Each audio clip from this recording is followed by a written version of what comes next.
16-ročný plavec Viktor Kemeň je náš najmladší paralympionik. Narodil sa bez oboch rúk, za to pevnej vôle a sebavedomia dostal požehnanie. Ja som individualista, ja verím sám sebe. Akože verím, že to, čo chcem, dosiahnem. Plavec Viktor bol dnes medzi 33 zdravotne znevýhodnenými športovcami, ktorí nás odchádzajú reprezentovať na paralympijské hry do Londýna.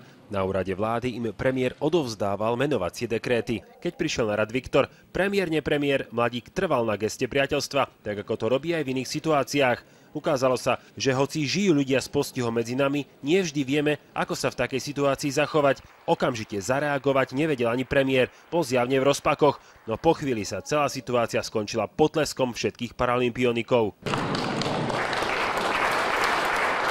Priznám sa, že ma veľmi prekvapil, pretože najskôr som si myslel, že má nejaký spôsob, ako si prebere dekret. Ale on mi povedal, že ja vám podávam tú nohu. Tak tedy som pochopil, že v podstate mi podáva namiesto ruky nohu a je to veľmi silný zážitok. Naši paralympionici odchádzajú do Londýna poprvýkrát so sľubom, že za medaily by mali dostať rovnaké čiastky ako zdraví športovci. Z Pekingu ich pred 4 rokmi domov priniesli 6, z toho 2 zlaté. Paralympijské hry sa vracajú do Londýna, do svojej kolisky. Paralympijské hry sa začínajú 29.